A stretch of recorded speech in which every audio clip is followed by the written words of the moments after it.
The red wine hit Naomi's white silk dress like blood spreading across snow. She stood frozen in the middle of the restaurant while every eye turned toward her.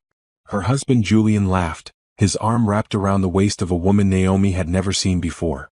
The woman, stunning and cruel, held the empty wine glass with manicured nails painted the same deep red as the stain spreading across Naomi's chest.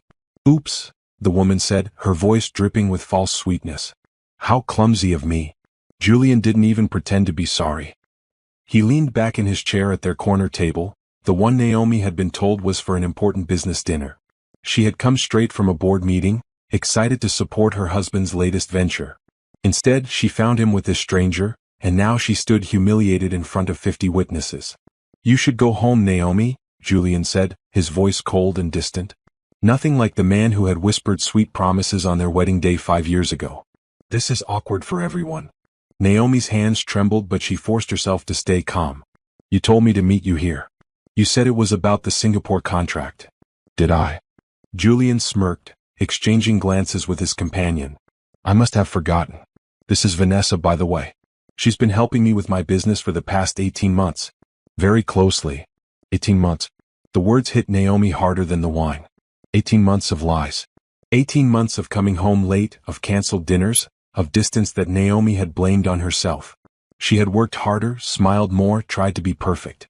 And all along this had been the truth. Vanessa stood up, smoothing her tight black dress. She was tall, confident, and clearly enjoying every second of Naomi's pain. "Julian has told me so much about you. About how you're just a spoiled little girl playing businesswoman with your family's money." The words were designed to cut, and they did. Naomi had worked twice as hard as anyone else to prove she deserved her position in her family's investment firm. Her degrees from top universities, her successful deals, her reputation, none of it mattered in this moment. She was just a woman in a wine-stained dress while strangers watched her marriage end. "I built everything myself," Julian continued, reaching for his glass of whiskey. "Your family name opened doors, sure, but I did the real work. I made the connections. I created the empire. You were just there looking pretty at events." Naomi felt something crack inside her chest. Not her heart, that had been breaking slowly for months as Julian grew distant. This was something else. Something deeper. Her pride, maybe. Or perhaps it was the last bit of denial she had been clinging to. A waiter appeared with napkins, his face full of pity. Naomi took them with shaking hands and dabbed uselessly at her ruined dress. The wine had already set in, the stain permanent. Just like this memory would be. "The contract signing is in 3 weeks, Julian said, finishing his drink. "The $8.5 billion Singapore deal. Once that's signed, I'll be moving Vanessa into the penthouse. I'll have my lawyers send you the divorce papers. Don't worry, I'll be generous. You can keep the house in Connecticut." Generous? The house her grandmother had left her. The house that had been in her family for 4 generations. He was offering her what was already hers. Vanessa giggled, a sharp sound that made Naomi's stomach turn. "You're taking this better than I expected. I thought you'd cry or make a scene." Something in Naomi's spine straightened. She stopped dabbing at the wine and looked directly at her husband. Really looked at him. She saw a stranger wearing Julian's face. This wasn't the man she had fallen in love with. Or maybe it was, and she had been too blind to see who he really was all along. "I won't make a scene," Naomi said quietly. Her voice didn't shake anymore. "That's not who I am." "Smart girl," Julian said dismissively. "Now run along home. Adults are talking business here." Naomi turned to leave, her heels clicking on the marble floor. Every person in that restaurant watched her go. She could feel their pity, their curiosity, their judgment. The wealthy wife, humiliated by her billionaire husband and his mistress. It would be in the gossip columns by morning. But as Naomi stepped out into the cool evening air, something unexpected happened. Instead of tears, she felt clarity. Instead of heartbreak, she felt anger. Cold, focused anger. She pulled out her phone and made a call. "Uncle Theodore? It's Naomi. I need to talk to you about Julian's Singapore contract." "Yes, the $8.5 billion one. I think there's something you should know." As she walked to her car, ignoring the valet's concerned look at her stained dress, Naomi felt something shift inside her. Julian thought he had broken her. He thought she would go home and cry and sign whatever papers he sent. He thought she was just a pretty face with a family name. He had no idea who he had just made an enemy of. The drive home was a blur. Naomi's hands gripped the steering wheel tight as she replayed every moment in that restaurant. The laugh. The wine. The casual cruelty. Vanessa's smirk. Julian's dismissive tone. 18 months of lies. Her phone buzzed with messages from friends who had already heard. The gossip was spreading fast. But Naomi didn't read them. She had work to do. Inside her home office, Naomi pulled out files she had been keeping for years. Documents about Julian's business deals. Contracts she had reviewed. Connections she had made that Julian had taken credit for. Her family's patent portfolios that Julian had somehow incorporated into his company's assets. She had been collecting evidence without even realizing it. Every time Julian asked her to introduce him to someone from her family's network, she had kept records. Every time he used her family's lawyers or accountants, there was a paper trail. Every time he claimed a breakthrough innovation, she could trace it back to her family's research and development. Julian had built his empire on her family's foundation, then convinced everyone, including her, that he had done it alone. Not anymore, Naomi said to her empty office. Not anymore. She opened her laptop and began typing. Uncle Theodore would get the first email. Then the board members she still had connections with. Then the investors who had trusted Julian because they trusted her family. By the time dawn broke over the city, Naomi had sent 37 emails. She had made 12 phone calls. She had documented everything. And she had created a plan that would destroy Julian's $8.5 billion contract and everything he had built on stolen ground. The wine stain on her dress had dried to a dark, ugly blotch. Naomi looked at it one last time before walking upstairs to her bedroom. Tomorrow she would begin her revenge. But tonight, she allowed herself one moment of grief for the marriage that had never really existed. Then she threw the stained dress in the trash and went to sleep with a smile on her face. Naomi woke up at 5 in the morning, earlier than she had in months. There was no grogginess, no desire to hide under the covers. Her mind was sharp and focused on one thing: understanding exactly what Julian had taken from her. She made strong black coffee and returned to her office with her laptop and 3 years' worth of financial documents. The wine-stained dress from last night sat in the bathroom trash bin, a reminder of what had started this. But Naomi wasn't thinking about humiliation anymore. She was thinking about justice. Her uncle Theodore had responded to her email at midnight. His message was brief: "Come to my office at 8 a.m. Bring everything." Theodore Chambers was her mother's older brother and one of the most powerful investment bankers in the country. He had warned Naomi about Julian before the wedding, but she had been too in love to listen. Now she wondered if he had known all along what kind of man Julian really was. Naomi spent the next 2 hours organizing documents into categories: financial records, email exchanges, patent filings, investment agreements. The more she looked, the more she found. Julian's entire business empire was built on a foundation that wasn't his. Her family's firm, Chambers Global Investments, had been the silent partner in almost every major deal Julian claimed as his own success. The technology patents he used came from her family's research division. The international connections that made him seem like a genius networker were actually relationships Naomi had built and then introduced him to. She found emails from 3 years ago, back when things between them were still good. Julian asking her to introduce him to the head of a Japanese manufacturing consortium. Naomi making the introduction, then watching as Julian closed a $200 million deal and took all the credit. She remembered being proud of him then. She remembered bragging to her friends about her brilliant husband. What a fool she had been. At 7:30, Naomi dressed in a navy blue power suit and pulled her hair back into a sleek bun. She looked at herself in the mirror and barely recognized the woman staring back. This wasn't the soft, accommodating wife who had tried so hard to make her marriage work. This was someone harder.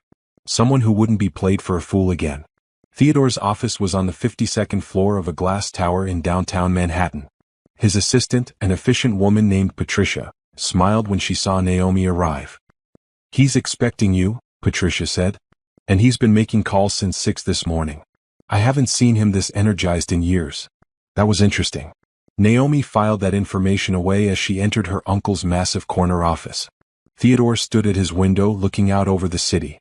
He was 63 years old, with silver hair and the kind of presence that made people pay attention when he spoke. "Naomi," he said, turning to greet her. His face was serious but his eyes were sharp with interest. "Sit down. Tell me everything." So she did. Starting from the restaurant, the humiliation, the wine. She described finding Vanessa there, learning about the 18-month affair, Julian's cruel dismissal of her contributions. She watched her uncle's jaw tighten with anger, but he didn't interrupt. Then she showed him the documents. The paper trail of Julian's theft. The evidence that every major success he claimed was actually built on her family's resources. Theodore listened in silence, occasionally making notes. When Naomi finished, he leaned back in his chair and steepled his fingers. "The Singapore contract," he said. "Tell me about it." Naomi pulled out the contract summary. $8.5 billion deal to build a technology manufacturing hub in Singapore. Julian's company is supposed to provide the infrastructure, the patents, and the management. The contract gets signed in 3 weeks. And who approved the funding consortium? 7 major investment firms. Chambers Global is one of them. Theodore smiled, but it wasn't a nice smile. Actually, Chambers Global controls 3 of those 7 firms through subsidiary holdings. Julian doesn't know this because the paperwork is intentionally complex. I set it up that way years ago to avoid conflicts of interest. Naomi felt her heart start to race. "So you could." "I control the deciding vote," Theodore confirmed. "Without my approval, that contract doesn't happen. Julian needed your family's blessing from the start, but he was smart enough to hide it in layers of corporate structure. He thought he could take everything from us, use our resources, and then walk away clean. Can we stop it?" Naomi asked. "The contract." "We can do better than that," Theodore said. He turned his computer screen toward her. On it was a financial analysis that made Naomi's eyes go wide. "I've been suspicious of Julian for the past year. Something about his numbers didn't add up. So I had my team investigate. Your husband has been inflating his company's value by at least 40%. The assets he claims to own are either borrowed against future earnings or don't exist at all. He's been lying about everything," Naomi said. "Worse than that. He's been committing fraud. And if we can prove it before that contract signing, the entire deal collapses. Julian won't just lose $8.5 billion. He'll lose everything. His reputation, his company, his freedom." Naomi thought about the restaurant. The wine. Vanessa's cruel laughter. Julian's cold dismissal of everything Naomi had contributed to his success. "I want him destroyed," she said quietly. "I want everyone to know the truth." Theodore nodded. "Then we need to move fast. We have 3 weeks to build an airtight case. I'll handle the financial investigation. But I need you to do something harder." "What?" "I need you to act normal. Go home. Answer his calls. Don't let him know that anything has changed. If Julian's suspects we're investigating, he'll try to move assets or create false documentation. We need him confident and careless." The thought of pretending everything was fine made Naomi's stomach turn. But she understood the strategy. "I can do that." "Good." Theodore stood and walked to a small safe behind his desk. He pulled out a folder and handed it to Naomi. "This is everything I've gathered so far. Study it. Memorize it. Then destroy it. Nothing in writing until we're ready to strike." Naomi took the folder. It was thick with documents and felt heavy in her hands. "Thank you, Uncle Theodore." "Don't thank me yet," he said. "This is going to get ugly. Julian will fight back. He'll try to hurt you in any way he can. Are you prepared for that?" Naomi thought about the past 5 years. The lonely nights. The canceled plans.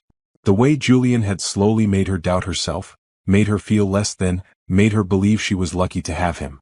And then last night, the final humiliation in front of strangers. "I'm prepared," she said. "I'm done being the good wife who takes whatever he gives her. It's time he learned that I'm a Chambers. And we don't forget." Theodore smiled with genuine pride. "That's my girl. Now go. And Naomi? Be careful. Desperate men do stupid things." Naomi left the office with the folder hidden in her briefcase. As she rode the elevator down, she felt a strange sense of calm. For the first time in years, she wasn't trying to fix her marriage or wondering what she had done wrong. She had a clear purpose now. She would destroy the man who had destroyed her trust. By the time Naomi got home, it was almost noon. The house felt different now. Empty. She walked through rooms that had once felt like a home and now just felt like a place where lies had lived. Her phone had 17 missed calls from Julian. She ignored them all and went straight to her office. The folder Theodore gave her was explosive. Financial statements showing Julian's company was worth less than half what he claimed. Emails between Julian and his business partners discussing how to hide debts.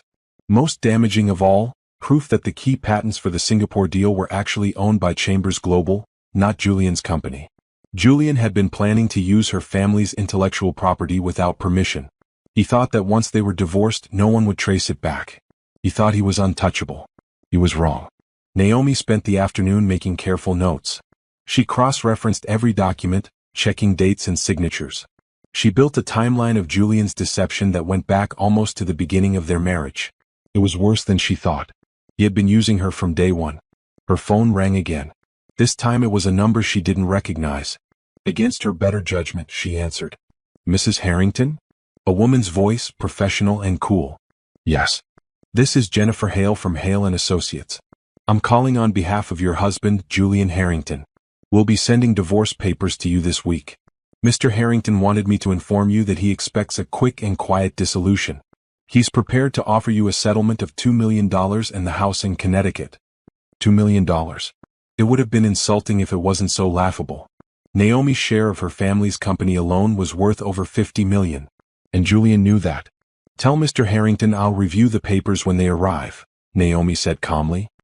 He also wanted me to remind you that any attempt to damage his reputation or interfere with his business will result in legal action. There it was. The threat. Julian was already trying to scare her into silence. I understand, Naomi said. Thank you for calling. She hung up before the lawyer could say more. Her hands were shaking again, but not from fear. From rage.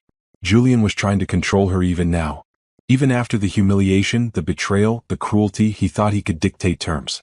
Naomi pulled out her phone and texted her uncle. He's already threatening legal action if I talk.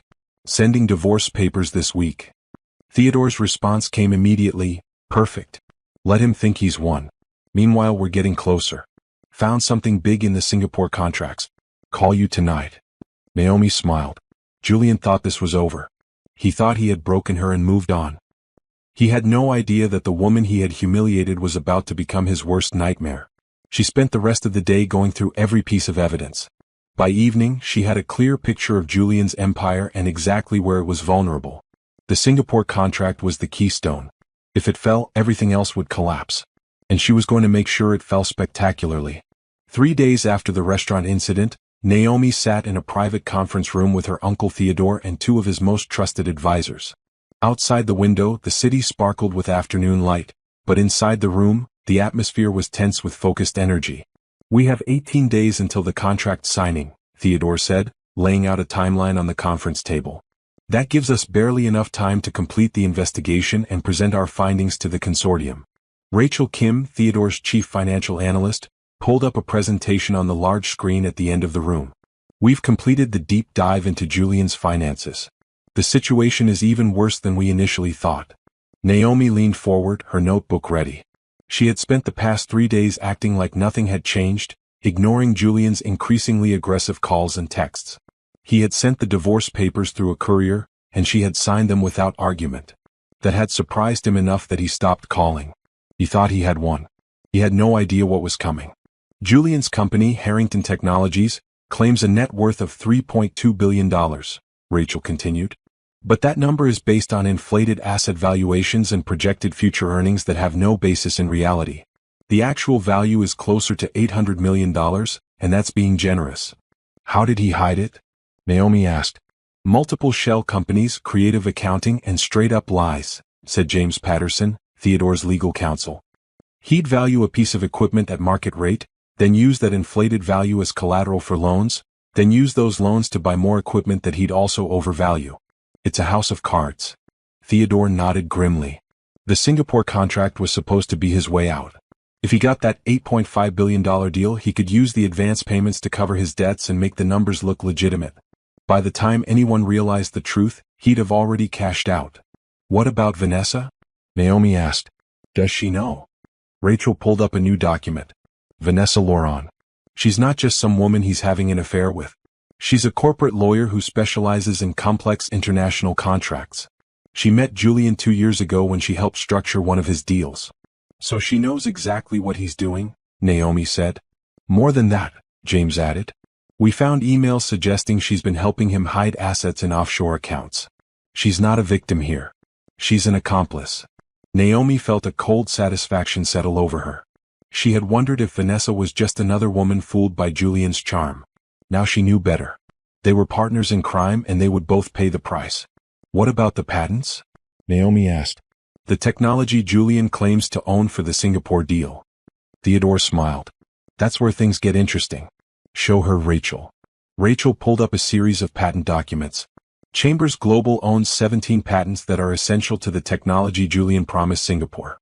He's been using them under a licensing agreement that he conveniently forgot to mention in his contract proposal. Can we revoke the license? Naomi asked. Already done, Theodore said.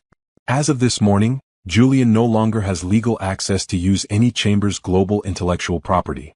He just doesn't know it yet. Won't he find out? Not unless he checks his corporate email in the next few days, and he's too busy celebrating his upcoming windfall to worry about routine paperwork, James said. By the time he realizes what happened, it'll be too late. Naomi looked at the evidence spread across the table. Financial fraud. Stolen intellectual property. Misrepresentation to investors. This wasn't just enough to cancel the Singapore contract. This was enough to destroy Julian completely. What's our next move? She asked. Theodore pulled out a list. We need to contact the other members of the Singapore consortium individually.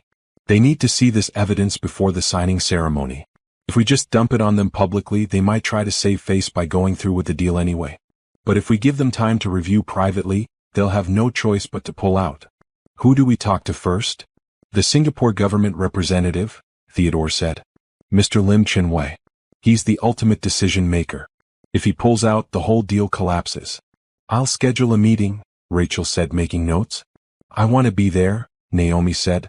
When you present the evidence to Mr. Lim, I want to be in that room. Theodore studied his niece carefully. Are you sure? This is going to be intense. They'll ask hard questions about how long you knew, why you didn't come forward sooner. I'm sure, Naomi said firmly. Julian humiliated me in public. I want to be there when his lies are exposed. I want to look him in the eye when everything he stole comes crashing down. All right, Theodore agreed.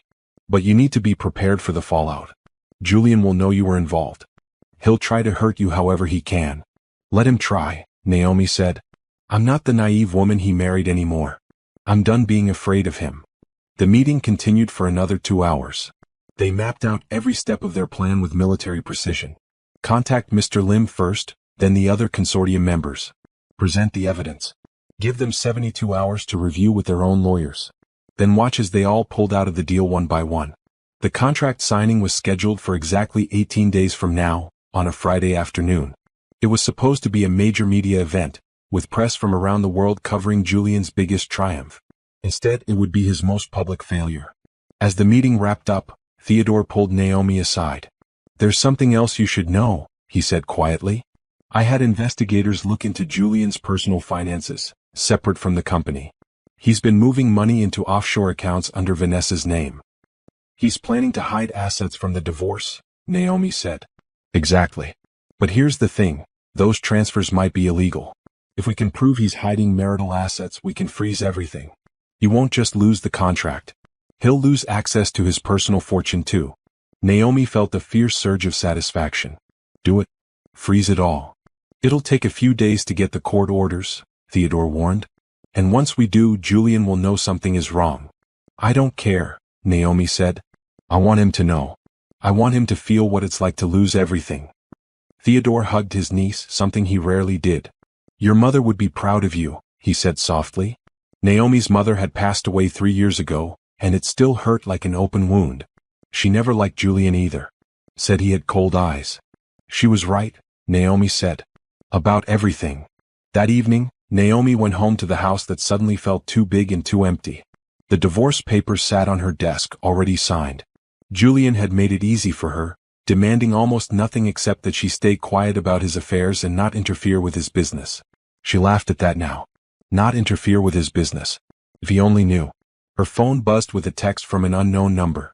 Heard about your little problem. If you need someone to talk to, I'm here. Vanessa. Naomi stared at the message in disbelief. Was Vanessa actually trying to befriend her? Was this some kind of twisted game? She didn't respond.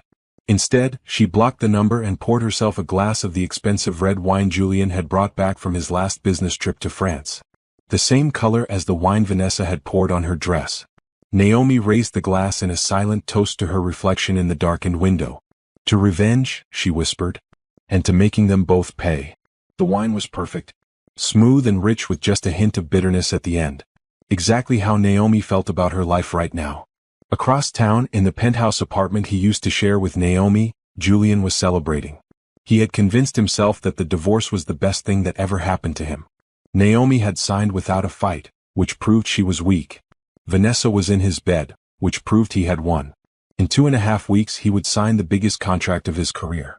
He would be truly untouchable then. A billionaire several times over. And Naomi would just be another ex-wife who had failed to hold his interest. He had no idea that across the city, 7 people were working through the night to dismantle everything he had built. He had no idea that the patents he needed were no longer his to use. He had no idea that his financial fraud was about to be exposed to the world. Julian went to sleep that night thinking he had won. He couldn't have been more wrong. Naomi sat in a coffee shop 3 blocks from her old office, waiting for someone she hadn't seen in 4 years. The coffee shop was busy with morning customers, business people grabbing their caffeine before heading to work. Nobody paid attention to the beautiful woman in the corner booth, her laptop open but her eyes on the door.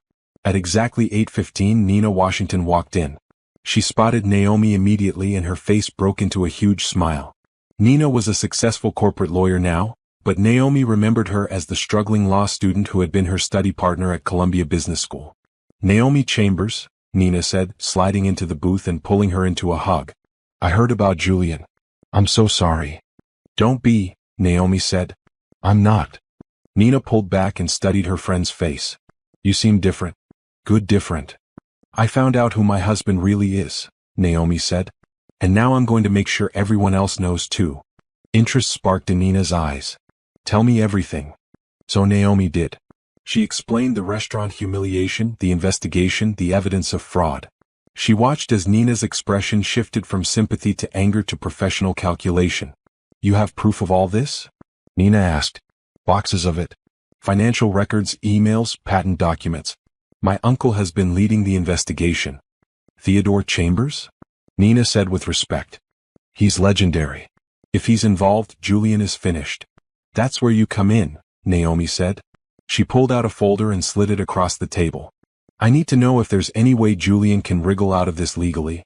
I need to know what his defenses might be so we can counter them." Nina opened the folder and started reading. Her eyes got wider with each page.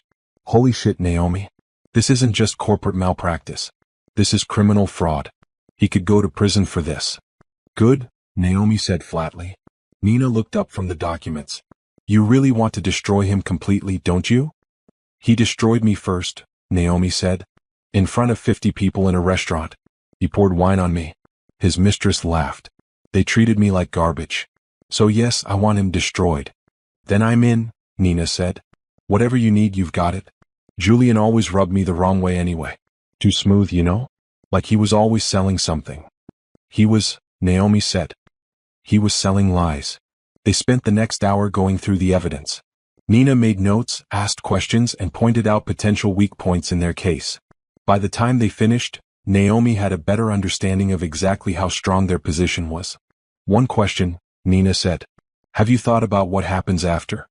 After Julian loses everything, after the scandal dies down? What do you want your life to look like?" Naomi hadn't let herself think that far ahead. She had been so focused on revenge that she hadn't considered what came next. "I don't know," she admitted. "Maybe I'll finally figure out who I am without someone telling me I'm not good enough." "You were always good enough," Nina said firmly. "You were the smartest person in our class. You just made the mistake of loving the wrong man." After Nina left to prepare the legal strategy, Naomi made 3 more phone calls. The first was to Daniel Torres, a business school friend who now worked for the Wall Street Journal. She didn't tell him everything, but she planted enough seeds that he started asking his own questions about Julian's financial claims. The second call was to Margaret Chin, who sat on the board of one of the consortium members. Margaret had mentored Naomi early in her career and had been disappointed when Naomi seemed to disappear into Julian's shadow. Now, Naomi was coming back into the light. "I need to talk to you about the Singapore deal," Naomi said. "I'm listening," Margaret replied. The third call was to someone Naomi had been avoiding for years. Her former business partner, Robert Griffin.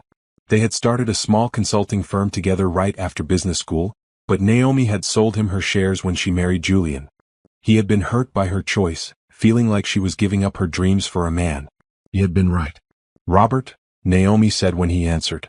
"It's Naomi. I know it's been a long time." "For years," Robert said. His voice was cautious but not unfriendly.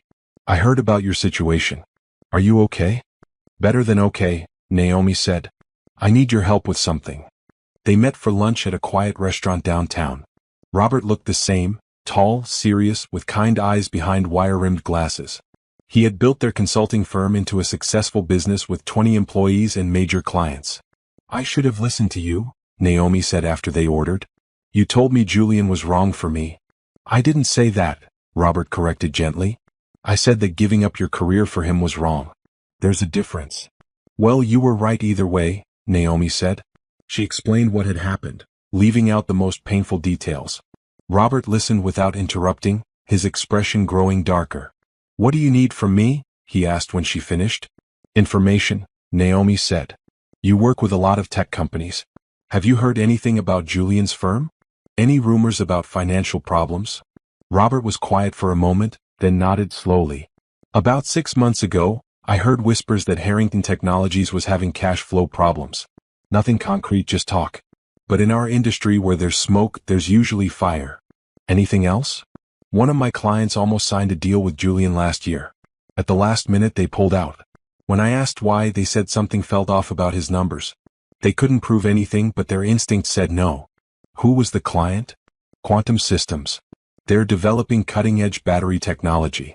Naomi made a note. That was useful information. If other companies had been suspicious of Julian, it would support their case that he was systematically defrauding investors. Robert, Naomi said carefully. I'm going to take Julian down. Completely. It's going to be public and it's going to be ugly. If you help me, it might affect your business relationships. Robert didn't hesitate. I don't care. What he did to you was wrong. And if he's been lying to investors, he deserves everything that's coming to him. Thank you, Naomi said, feeling emotion catch in her throat. She had pushed away so many friends during her marriage, trying to be the perfect supportive wife. Now the people she had abandoned were coming back to help her. Over the next week, Naomi's network of allies grew. Every person she contacted had a piece of the puzzle.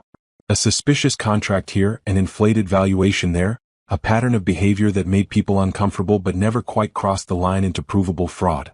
Until now. Theodore's investigators were working around the clock. They found more shell companies, more hidden debts, more lies. The evidence was overwhelming. Julian had been running a sophisticated fraud for at least 5 years, possibly longer. He's been planning this from the start, Theodore told Naomi during one of their daily briefings. From the moment he married you, he was positioning himself to use your family's resources and reputation. You were never his wife. You were his ticket to legitimacy. The words hurt, but Naomi had already accepted the truth. How much did he steal from us? In direct financial terms? Maybe $50 million in intellectual property licensing fees he should have paid, and business opportunities he took using our connections. But the reputation damage is harder to calculate. Not anymore, Naomi said. Once this gets out, everyone will know the Chambers family stopped him. We'll come out of this stronger. That's the spirit, Theodore said with approval. Your mother would have handled it exactly the same way. The meeting with Mr. Lim, the Singapore government representative, was scheduled for the following Monday. That gave them 12 days before the contract signing. Everything had to be perfect. On Friday afternoon, Naomi got an unexpected call from someone she hadn't thought about in years. Her former college roommate, Sophie Anderson. I saw the news about your divorce, Sophie said. I'm sorry, Naomi. Everyone keeps saying that, Naomi replied. But I'm not sorry. I'm free. Good, Sophie said. Because I have some information you might want. About Vanessa Laurent. Naomi sat up straighter. I'm listening.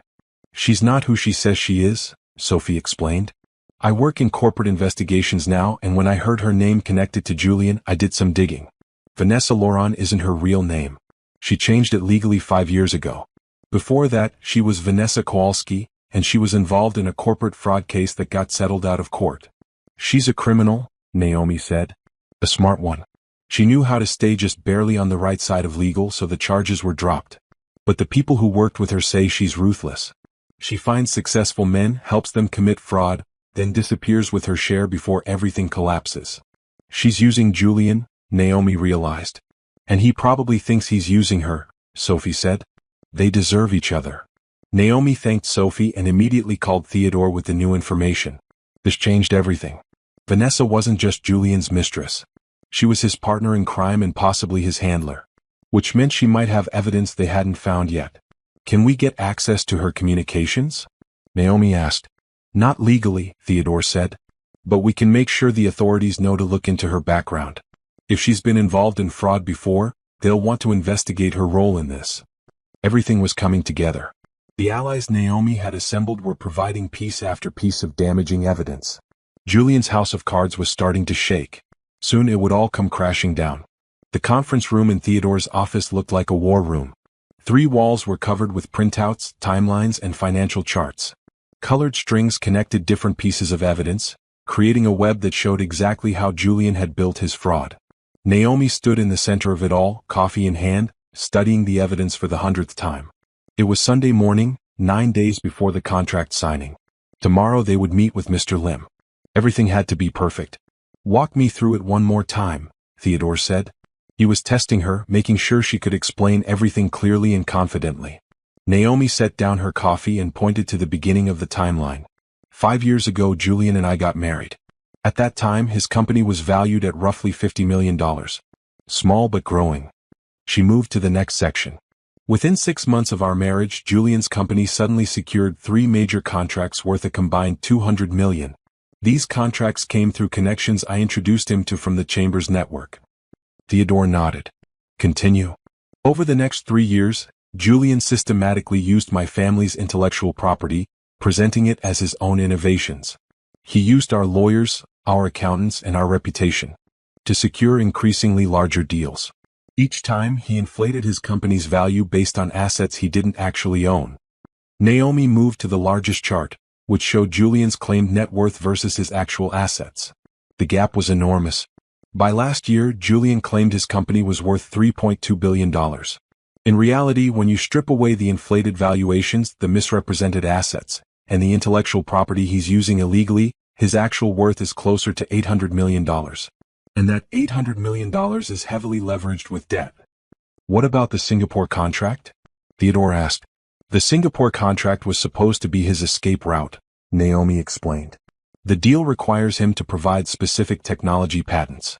But those patents belong to Chambers Global. Julian planned to use them without proper licensing, then bury the details in complex contract language. By the time anyone noticed, he'd have already received the advance payments, over $2 billion, which he planned to use to cover his debts and make his finances look legitimate. And Vanessa's role? Vanessa has been helping him structure these deals to hide the fraud. She's done this before with other companies. She's a professional corporate con artist. Theodore smiled. Perfect. You've got this. Tomorrow, when we meet with Mr. Lim, you'll present this exactly the same way. Rachel Kim entered the conference room with a laptop. I've got the final financial analysis, she said.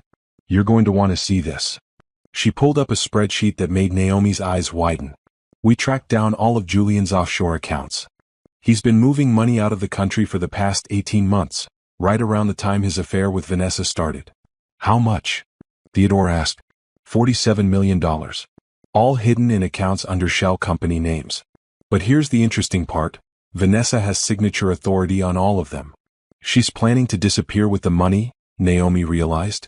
Once the Singapore deal goes through and Julian gets his payout, she'll take everything and vanish. Exactly, Rachel confirmed. Julian thinks he's playing Vanessa, but she's actually playing him. She's done this before, remember? She gets close to wealthy men involved in fraud, helps them commit bigger crimes, then leaves them holding the bag while she escapes with the money. Does Julian know? Naomi asked. I doubt it, Theodore said. His ego is too big. He probably thinks he's the one in control. James Patterson, the lawyer, spoke up from his corner of the room. This actually helps us.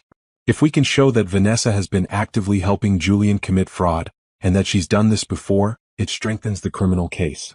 The Singapore authorities will want to know they almost did business with organized criminals. Naomi felt a cold satisfaction. Both Julian and Vanessa would face consequences. Neither of them would escape. There's one more thing, Rachel said hesitantly. We found communication between Julian and another company. He's been trying to set up a backup deal in case Singapore falls through. Who? Theodore demanded. A manufacturing consortium in Malaysia. Smaller contract, only $3 billion, but he's using the same fraudulent numbers. Same fake patents. Same playbook. Naomi felt her anger flare. Even now, with everything about to collapse, Julian was trying to set up another fraud. He would never stop. He would never learn. He believed he was untouchable. We need to inform the Malaysian company too, Naomi said. Already done, James assured her. I sent them a carefully worded warning yesterday. They're investigating on their end. The rest of Sunday was spent rehearsing for the meeting with Mr. Lim. Naomi practiced her presentation until she could recite it in her sleep. Theodore played devil's advocate, asking hard questions and poking holes in their arguments. By evening, Naomi was exhausted but ready. Go home and get some rest, Theodore told her. Tomorrow changes everything.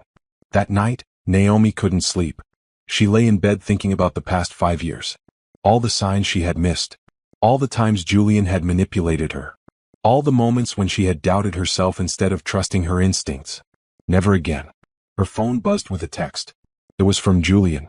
The first communication she'd had from him in over a week. I assume you got the divorce papers sorted. My lawyer says everything is finalized. Thanks for not being difficult about it. You always were reasonable. Reasonable. Like she was a business deal he'd successfully closed. Like their marriage had been a minor inconvenience that he'd handled efficiently. Naomi deleted the text without responding. In 9 days, Julian would find out exactly how unreasonable she could be. Monday morning arrived clear and bright. Naomi dressed in her most powerful suit, charcoal gray with sharp lines. She wore her mother's pearl earrings for luck. When she looked in the mirror, she saw a woman who meant business. The meeting with Mr. Lim was scheduled for 10 o'clock at his temporary office in Manhattan. Theodore, Rachel, James, and Naomi arrived 15 minutes early. Mr. Lim's assistant led them into a spacious office with a view of Central Park. Mr. Lim was a distinguished man in his 60s, with silver hair and sharp, intelligent eyes. He greeted them formally and offered tea, which they accepted. This was not a meeting to be rushed. Mr. Chambers, Mr. Lim said, settling into his chair. Your request for this meeting was rather urgent. I assume this concerns the Harrington Technologies contract. It does, Theodore said. And I'm afraid what we have to share will be quite disturbing. For the next 90 minutes, Naomi and Theodore presented their evidence. They showed the financial analysis proving Julian's fraud. They demonstrated how he'd stolen intellectual property. They revealed his inflated valuations and hidden debts. They even presented evidence of Vanessa's criminal history and her role in the scheme. Mr. Lim listened without interrupting, his expression growing graver with each revelation. His 2 advisors took careful notes and asked pointed questions, which Naomi answered confidently. When the presentation ended, Mr. Lim sat in silence for a long moment. Then he spoke. Miss Chambers, Mr. Chambers, I want to thank you for bringing this to our attention. The Singapore government takes fraud very seriously. If we had proceeded with this contract, it would have been a disaster for our country's reputation. So you'll withdraw from the deal? Theodore asked. Absolutely, Mr. Lim said firmly. And I'll be recommending that we pursue legal action against Mr. Harrington and Ms. Laurent for attempted fraud. This evidence will be shared with the appropriate authorities. Naomi felt relief wash over her. It was working. It was actually working. There's one thing I'm curious about, Mr. Lim said, looking at Naomi. You were married to Mr. Harrington. Why didn't you notice these problems sooner? It was the question Naomi had been dreading. But she had prepared for it. Because I trusted him, she said simply. Because I believed him when he said he was building something legitimate. Because he manipulated me into thinking I wasn't smart enough to understand his business. I take responsibility for not seeing it sooner. But now that I know the truth, I'm making sure everyone else knows too. Mr. Lim nodded with understanding. That takes courage. Many people in your position would have stayed silent to avoid embarrassment. I'm done being embarrassed, Naomi said. Julian humiliated me. He stole from my family. He lied to everyone who trusted him. The only thing I should be embarrassed about is not stopping him sooner. After the meeting, Theodore took Naomi to lunch at an upscale restaurant. Not the same one where Julian had humiliated her, but close enough that the memory still stung. You did beautifully, Theodore said, raising his glass of water in a toast. Mr. Lim was impressed. He'll tell the other consortium members and they'll all pull out. The contract is dead. What happens next? Naomi asked. Now we wait for the fallout, Theodore said. In the next few days, Julian will start to realize something is wrong. His lawyers will notice that key permits haven't been approved. The consortium members will stop returning his calls. And then on Friday when he shows up for the contract signing, he'll find out there's no contract to sign. Will the media be there? Oh yes, Theodore said with satisfaction. He planned a big media event. Cameras, reporters, the whole thing. He wanted the world to watch his triumph. Instead, they'll watch his downfall. Naomi thought about that for a moment. The humiliation would be complete. Everything Julian had done to her, multiplied by 100. Good, she said. That's exactly what he deserves. The week passed in a strange blur of nervous energy and careful planning. Naomi went through her days maintaining the appearance of normalcy while knowing that everything was about to explode. Theodore's investigators continued their work, gathering even more evidence. The authorities had been notified and were beginning their own investigation. On Thursday afternoon, 5 days before the scheduled contract signing, Naomi came home from a strategy meeting to find Julian's car in the driveway. Her heart rate spiked, but she forced herself to stay calm. She had known this confrontation was coming. Julian was sitting in the living room and he wasn't alone. Vanessa was with him, looking smug and comfortable in what used to be Naomi's home. The sight of them together in her space made anger burn in Naomi's chest, but she kept her face neutral. Naomi, Julian said, standing up. He was holding a stack of papers. We need to talk. I signed the divorce papers already, Naomi said coolly. I don't know what else we have to discuss. These aren't divorce papers, Julian said. His voice had an edge to it that Naomi hadn't heard before. These are new papers. Changes to the settlement. Naomi crossed her arms. What kind of changes? Vanessa stood up, her heels clicking on the hardwood floor. She moved like a predator, circling closer to Naomi. The thing is, we've decided that $2 million is too generous. You didn't really contribute anything to Julian's success, did you? You were just arm candy. I see, Naomi said. She felt eerily calm, like she was watching this scene happen to someone else. So what are you offering now? The house in Connecticut and that's it, Julian said. No cash settlement. You walk away with what your grandmother left you and we call it even. Sign these papers or I'll tie you up in legal battles for years. By the time it's done, you'll have spent more on lawyers than you'd have gotten from the settlement. It was a threat. A blatant, bullying threat.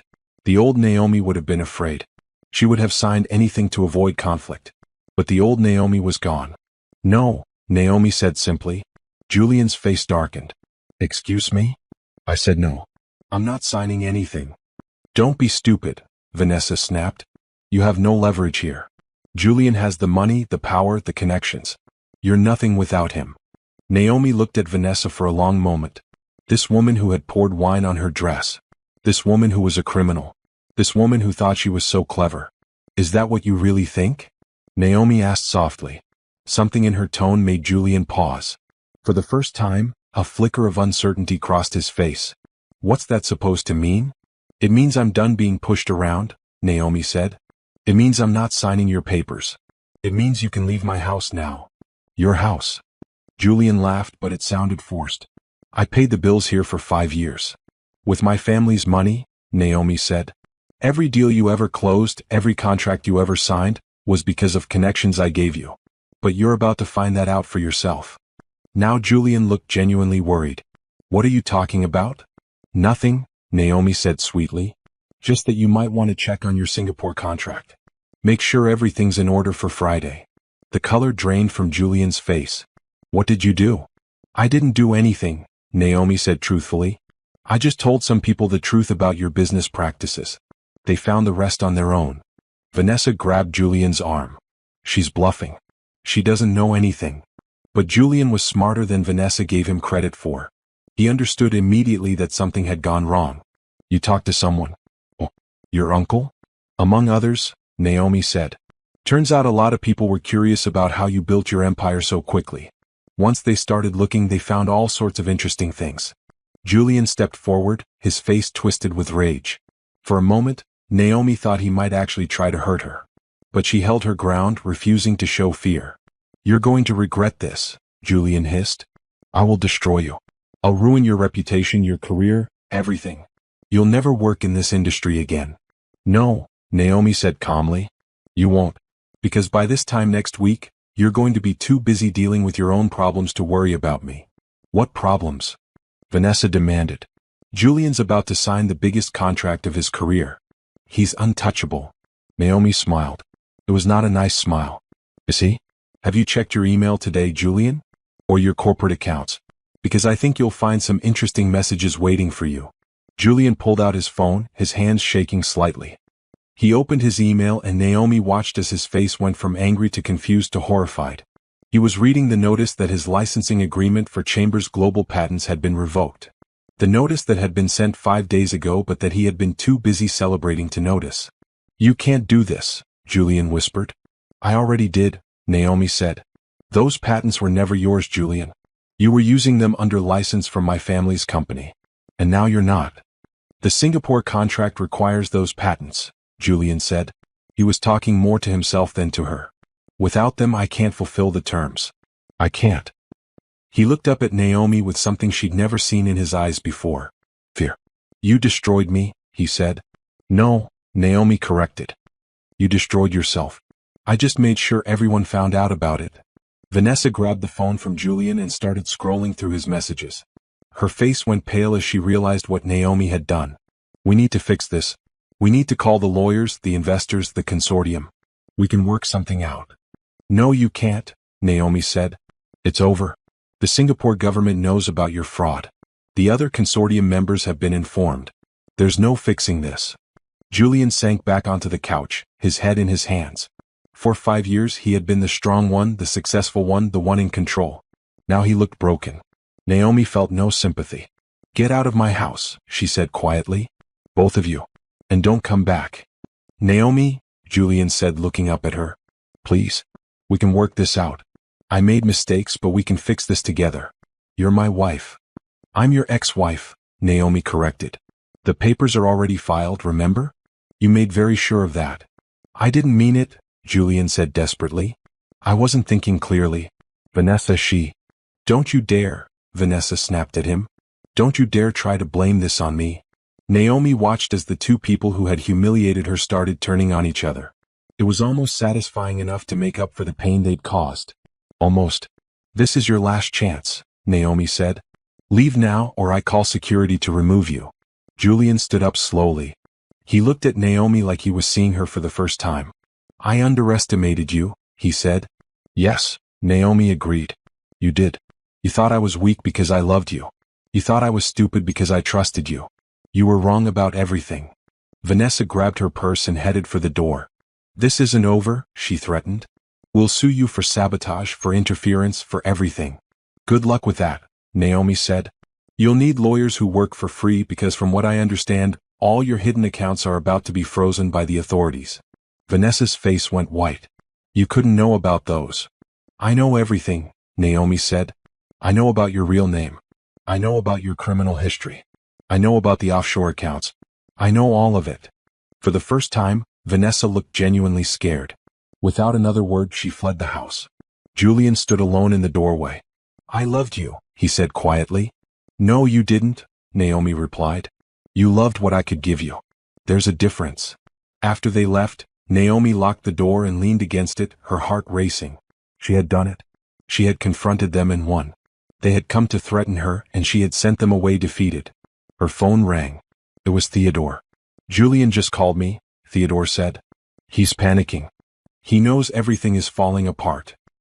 He and Vanessa were just here, Naomi told him. They tried to make me sign new papers giving up the settlement. What did you say? I told them no. And then I told them everything was over.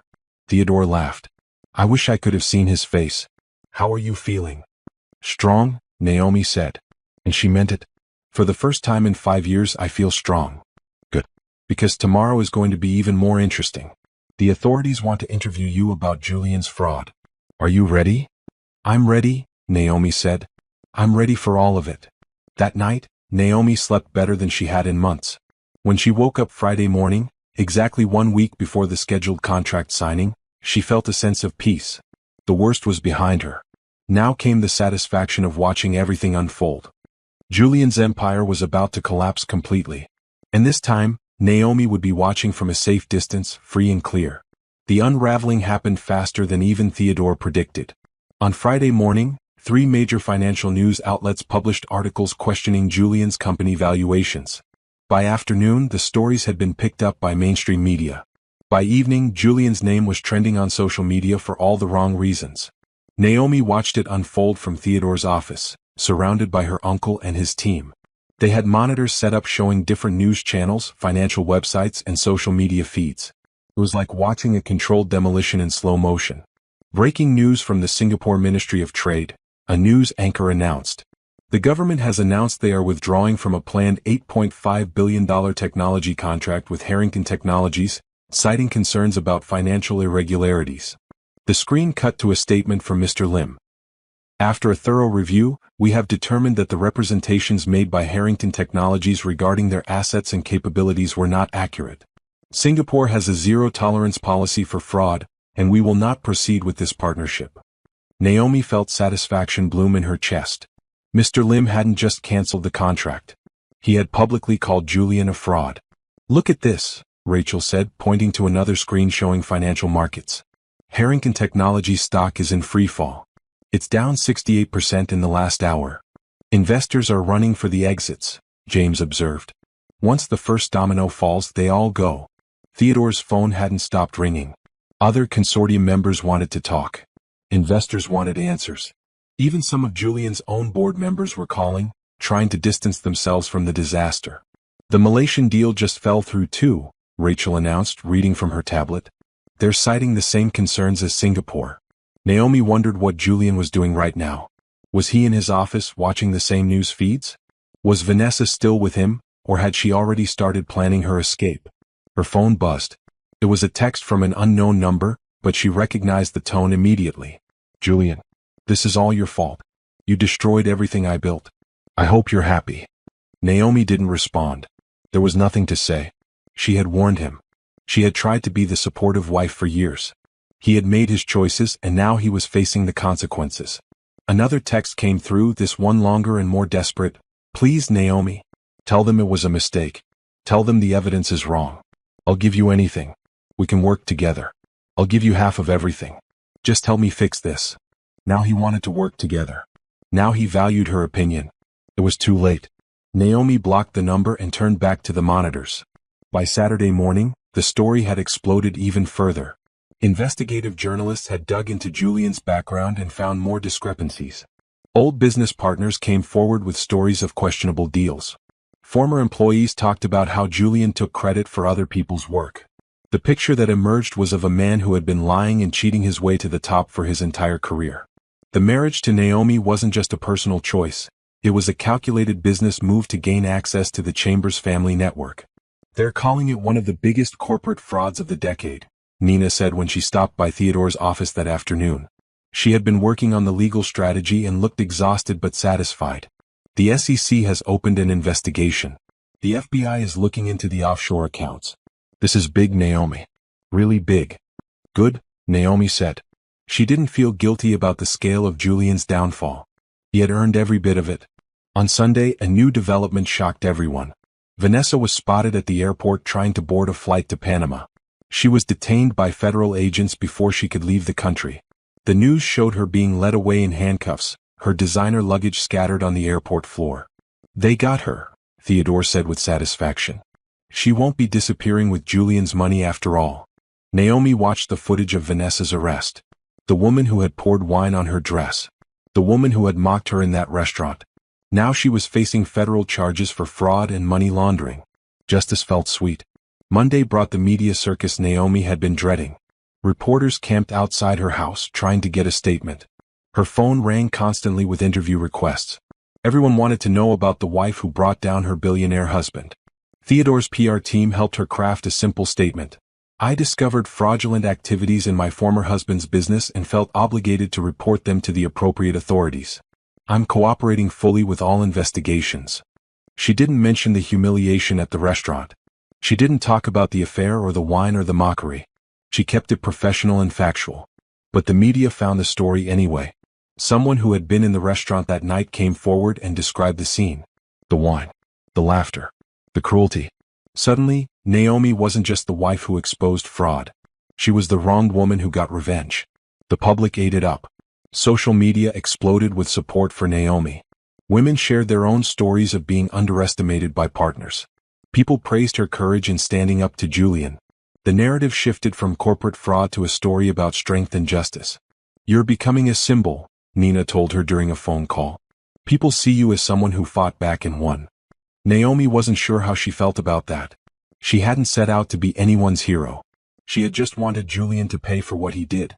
On Tuesday, Julian's lawyers reached out to Theodore's office. They wanted to negotiate. Julian was willing to admit to certain irregularities if the Chambers family would help him salvage something from the wreckage. "Tell them no," Naomi said immediately when Theodore asked her opinion. "You're sure? This could drag on for years in court if we don't settle something now."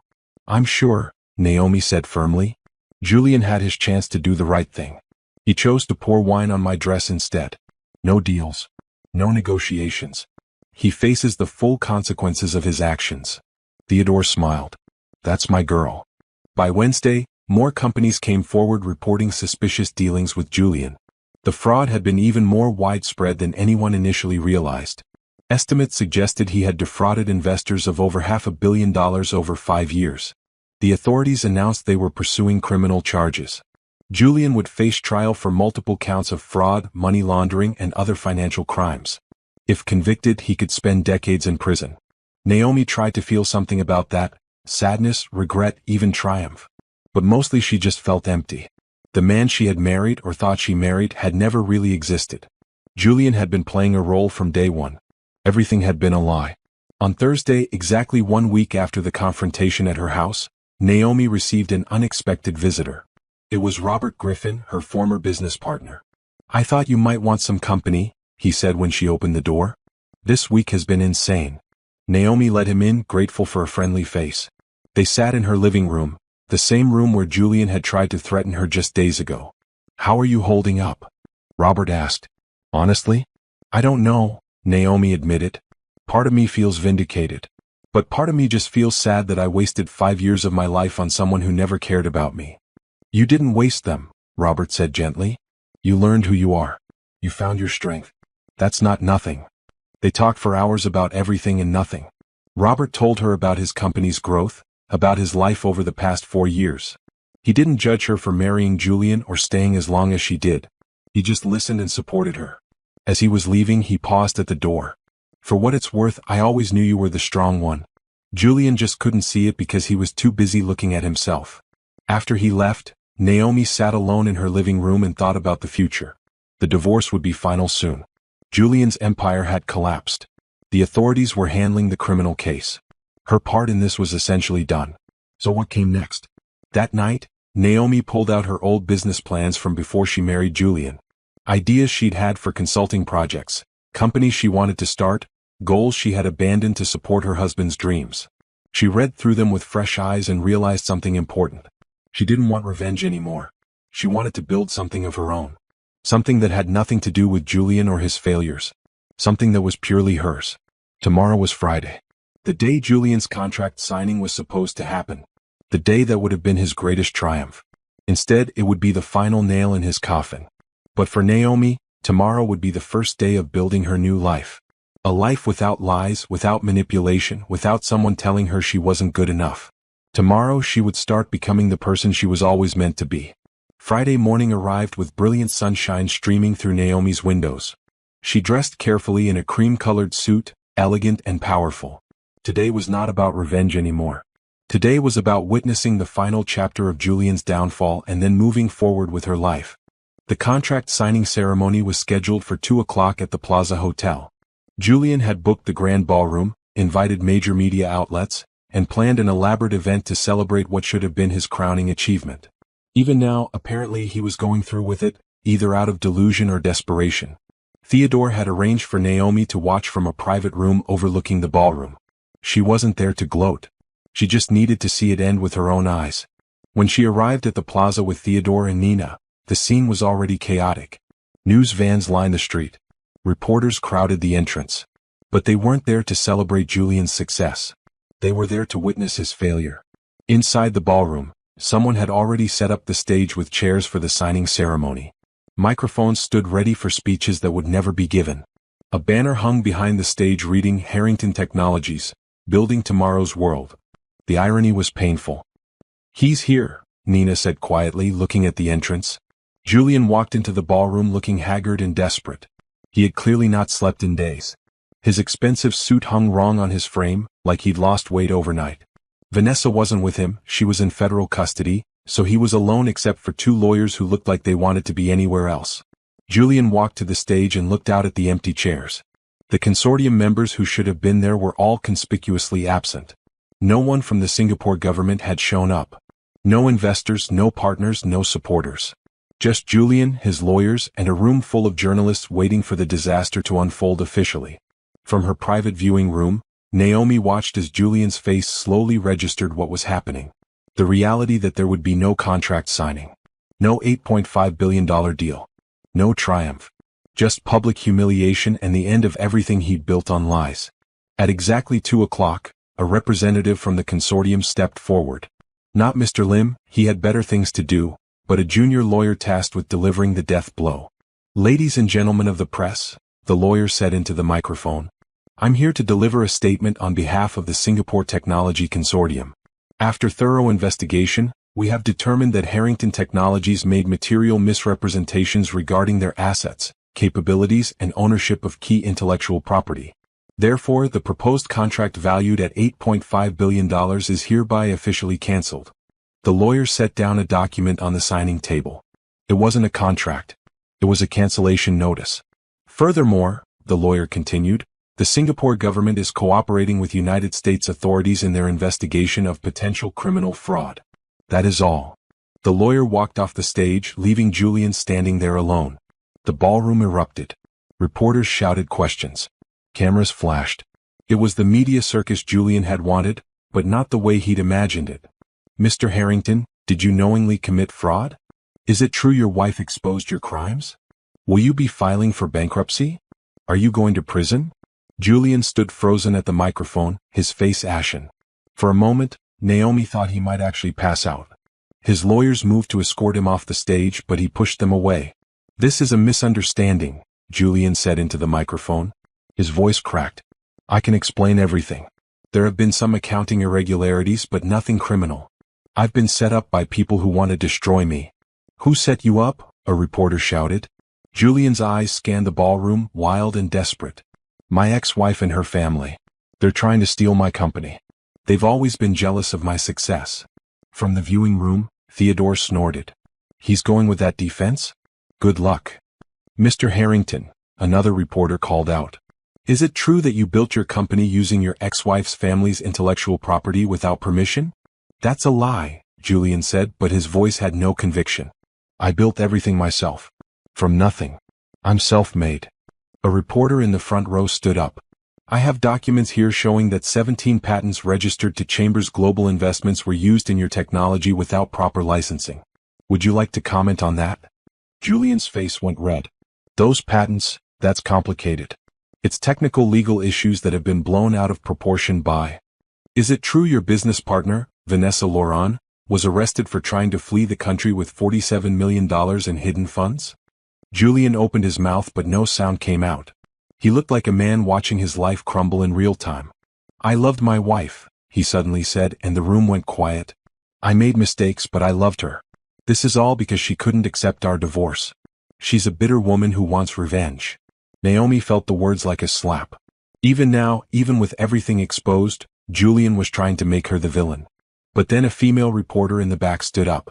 "Mr. Harrington, I was present at the Carlisle restaurant 2 weeks ago when you and Ms. Laurent publicly humiliated your wife by pouring wine on her dress. Would you like to comment on whether that was an act of love?" The room went silent. Julian's face drained of color. It wasn't," he stammered. "That was taken out of context." "What context makes pouring wine on someone acceptable?" the reporter pressed. Julian's lawyers finally managed to pull him away from the microphone. They hustled him off the stage and toward a side exit, but reporters followed, shouting questions. Cameras captured every moment of his disgrace. From her viewing room, Naomi watched the man who had once seemed so powerful reduced to a humiliated, desperate figure running from accountability. "It's done," Theodore said quietly. "It's really done." Naomi nodded, but she didn't feel the triumph she'd expected. She just felt tired. Tired of the drama, tired of the anger, tired of Julian taking up space in her head. "I'm ready to go home," she said. As they left the plaza, Naomi had to walk through a gauntlet of reporters. But this time they weren't attacking her. They were sympathetic. "Miss Chambers, you showed incredible courage.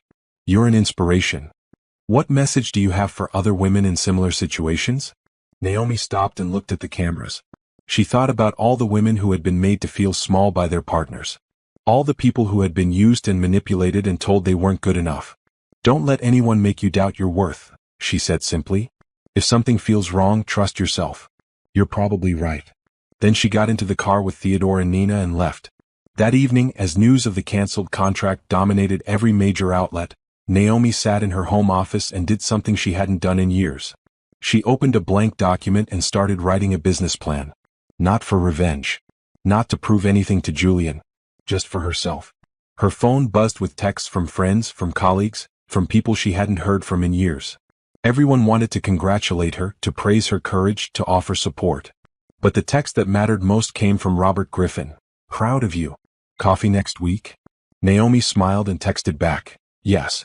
But I'm buying.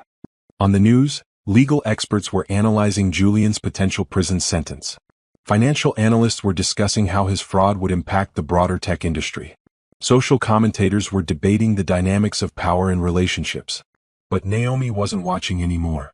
She was too busy planning her future. The next morning, she would start reaching out to potential clients for her new consulting firm. She would reconnect with old colleagues, rebuild relationships she'd neglected during her marriage, and create something meaningful. The story of Julian's downfall would continue for months, maybe years. There would be trials and sentencing and probably more revelations. But Naomi's part in that story was finished.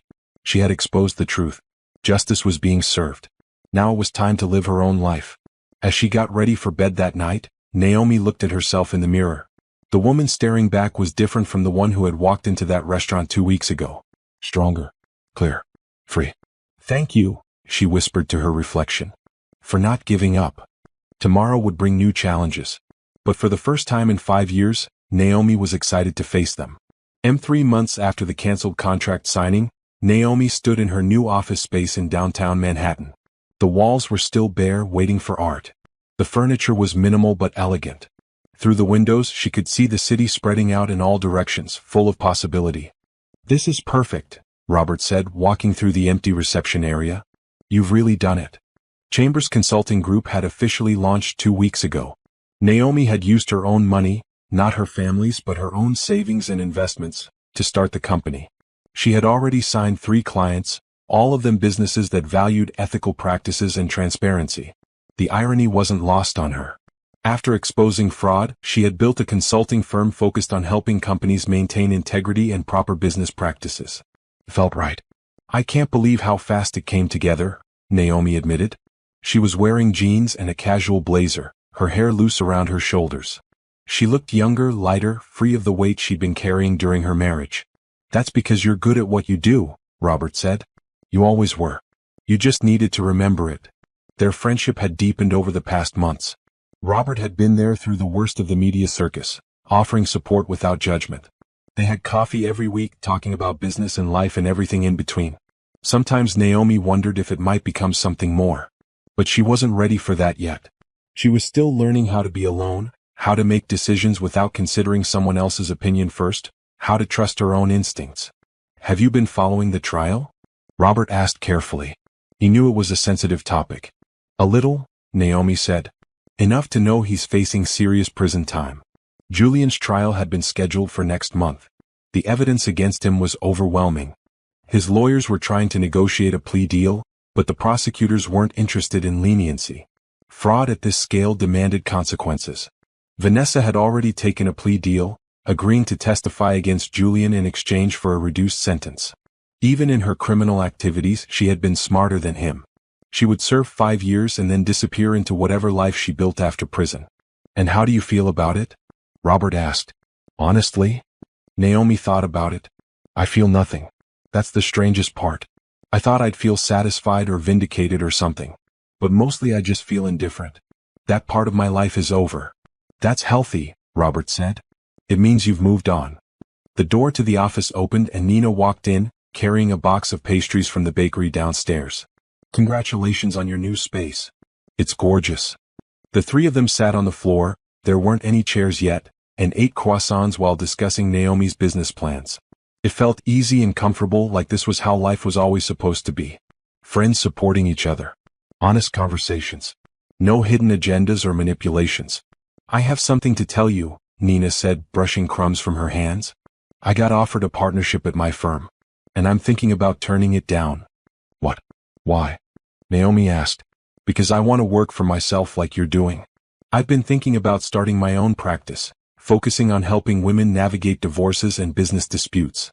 Watching what you went through made me realize I want to be the lawyer who fights for people like you. That's amazing, Naomi said. You should do it. Would you be interested in sharing office space? Nina asked.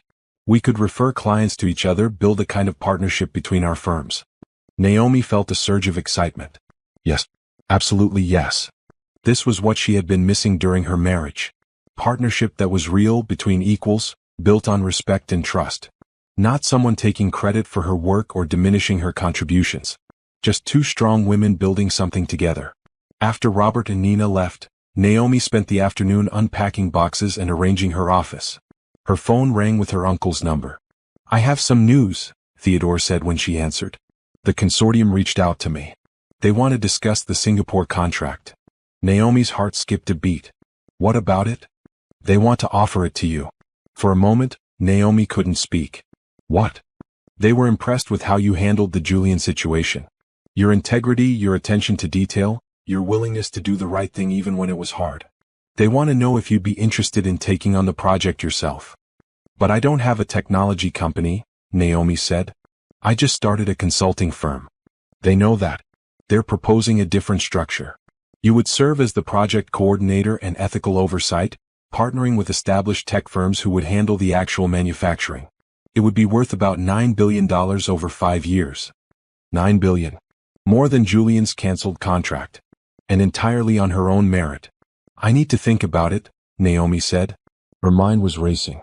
It was a massive opportunity, but it would mean travel, huge responsibility, years of commitment. Of course, Theodore said. They're not rushing you. But Naomi? I think you should do it. I think you could be brilliant at it. That night, Naomi sat alone in her house, which felt like a home again now that Julian's presence had been erased, and thought about the offer. A year ago, she would have been terrified of such a big opportunity. She would have doubted herself, worried she wasn't qualified, feared making mistakes. But now she knew exactly how capable she was. She had taken down one of the biggest corporate frauds of the decade. She had rebuilt her life from nothing. She had started a successful business in 3 months. She could absolutely handle a $9 billion contract. The next morning, Naomi called Mr. Lim directly. I'm interested in discussing the Singapore project, she said. But I have some conditions. They talked for 2 hours. Naomi outlined her vision for how the project should be structured, what ethical safeguards needed to be in place, how to ensure transparency at every level. Mr. Lim listened carefully and agreed to almost everything she proposed. You've learned from your ex-husband's mistakes, Mr. Lim said approvingly. That's exactly the kind of thinking we need. I learned from my own mistakes too, Naomi said honestly. I ignored warning signs because I wanted to believe the best about someone. I won't make that mistake in business or in life again. After the call, Naomi sat at her desk feeling something she hadn't felt in years. Pure, uncomplicated joy. Not because of revenge or justice or proving someone wrong. Just because she was building something meaningful and doing it her way. Her phone buzzed with a text from an unknown number. For a moment, she worried it was Julian finding a way to contact her from jail. But when she opened it, she smiled. Heard about the Singapore deal. You're going to be amazing. Robert. She texted back. Thanks. Want to celebrate? Dinner this weekend? His response came immediately. It's a date. And I mean that literally this time if you're interested. Naomi stared at the message for a long moment. Robert had been patient, supportive, never pushing for more than friendship while she healed. But she had felt the possibility between them growing, the comfortable affection deepening into something else. I'm interested, she typed back. Let's see where it goes. That weekend, Naomi went on her first date in 6 years. They went to a small Italian restaurant in Brooklyn, nothing fancy, nothing pretentious. Just good food and good company and conversation that flowed easily. Robert didn't try to impress her.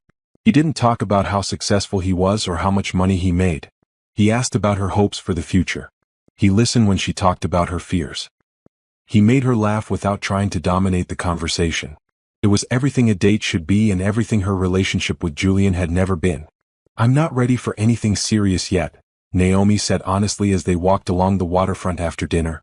I'm still figuring out who I am outside of being someone's wife. I know, Robert said. I'm not asking you to be anything except yourself. Whatever this is, we'll figure it out together. No pressure, no expectations, just honesty. Naomi looked at the city lights reflecting on the water and felt something settle in her chest. This real peace, not the fake calm she'd maintained during her marriage while everything was falling apart underneath. Thank you, she said quietly, for being patient with me. Thank you for trusting me, Robert replied. Over the next month, Naomi's life continued to transform.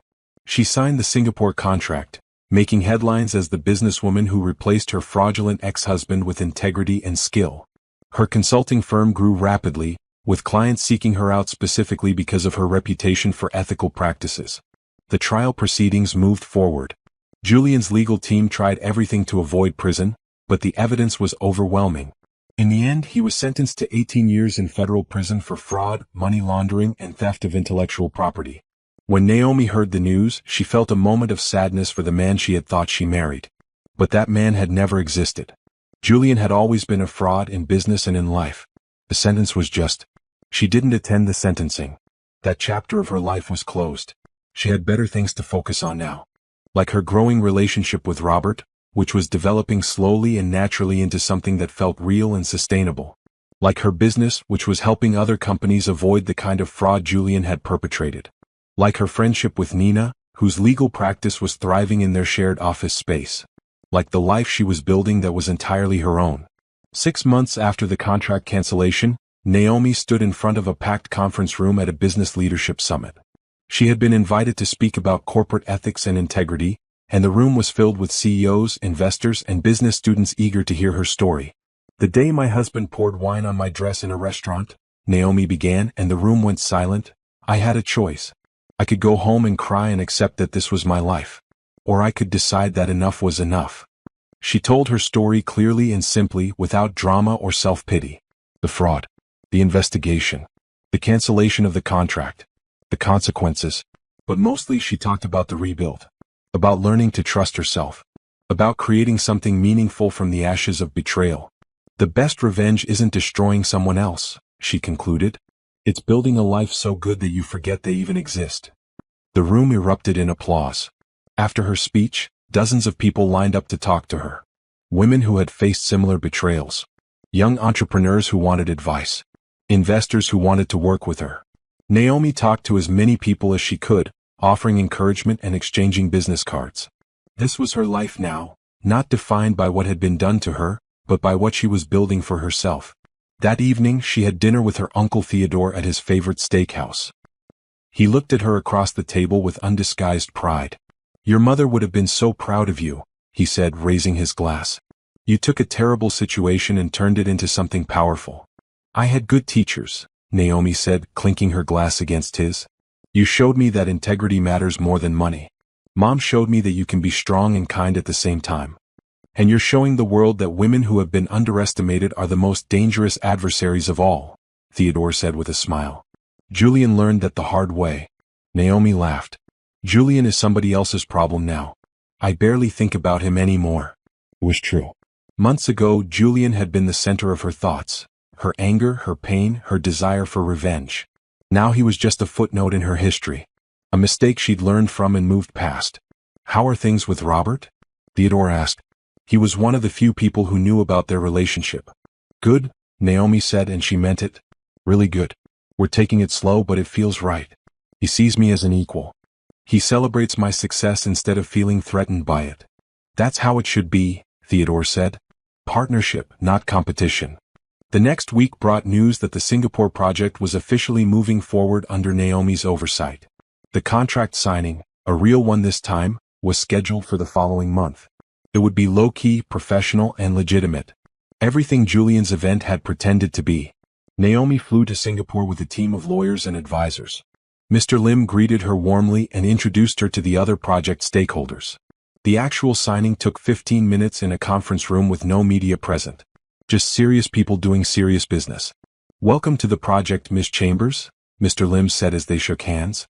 We're confident this partnership will be successful. So am I, Naomi said. And this time, Everything will be built on truth. The project would take years to complete, but Naomi was ready for the challenge. She had assembled a team of experts, implemented strong oversight protocols, and made sure every detail was documented and transparent.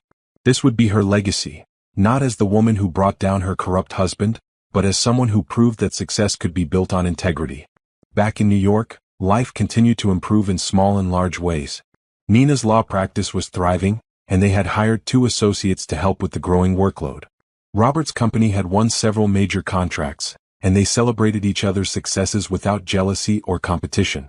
One Saturday evening, Robert picked Naomi up for dinner at a new restaurant downtown. He looked nervous, which was unusual for him. "Everything okay?" Naomi asked as they sat down. "I've been thinking," Robert said. "About us. About the future." Naomi's heart sped up. "And? I'm not Julian," Robert said seriously. "I will never try to control you or take credit for your work. I will never make you feel small or tell you that you're not good enough. I see exactly who you are, Naomi, and I think you're extraordinary." "I know," Naomi said softly. "That's why this works." "I love you," Robert said. "And I want to be clear that I'm not asking you to give up anything or change anything. I'm just saying that whatever future you're building, I'd like to be part of it. As partners. As equals." Naomi felt tears prick her eyes, but they were good tears. Healing tears. "I love you too," she said. "And yes, I want you in my future." It wasn't a proposal. It was something better, a promise of partnership built on respect and honesty. Maybe someday they would get married or maybe they wouldn't. Either way, Naomi knew this relationship was real in a way her marriage to Julian had never been. Later that night, lying next to Robert in her bed, Naomi thought about how far she had come. 6 months ago, she had been standing in a restaurant with wine staining her dress, watching her marriage end in public humiliation. Now she was running a successful business, overseeing a $9 billion project, and in a healthy relationship with someone who valued her. Julian was in prison. Vanessa was in prison. The people who had tried to destroy Naomi had only destroyed themselves. Meanwhile, she had rebuilt from the ground up and created something better than she'd ever had before. "What are you thinking about?" Robert asked sleepily. "How happy I am," Naomi said honestly. "And how glad I am that everything fell apart. I needed to lose everything to find out who I really am." "And who are you?" "Strong enough to stand alone," Naomi said. "But smart enough to know I don't have to." The following months brought continued success. Naomi's consulting firm expanded to a second office in San Francisco. The Singapore project passed its first major milestone ahead of schedule. Her relationship with Robert deepened into something stable and loving. 1 year after the wine incident, Naomi received an unexpected letter. It was from Julian, written from federal prison. She almost threw it away without reading it, but curiosity won out. The letter was full of apologies and regrets. Julian wrote about how he'd realized his mistakes, how he understood now that he had destroyed the best thing in his life, how he hoped she could forgive him someday. Naomi read it once, then put it through her shredder. She didn't need Julian's apology. She didn't need his regret.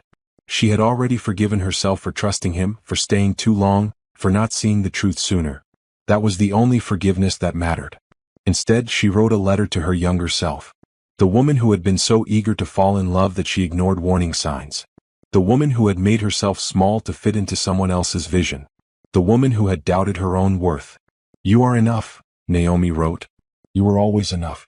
The right people will see that, and the wrong people will teach you to see it yourself. Trust your instincts. Value your own opinions. And never let anyone pour wine on your dress without consequences." She folded the letter and put it in a frame on her office wall. A reminder of where she'd been and how far she'd come. 2 years after her divorce, Naomi stood in her new apartment. She had sold the house that held too many bad memories, and looked at her life with satisfaction.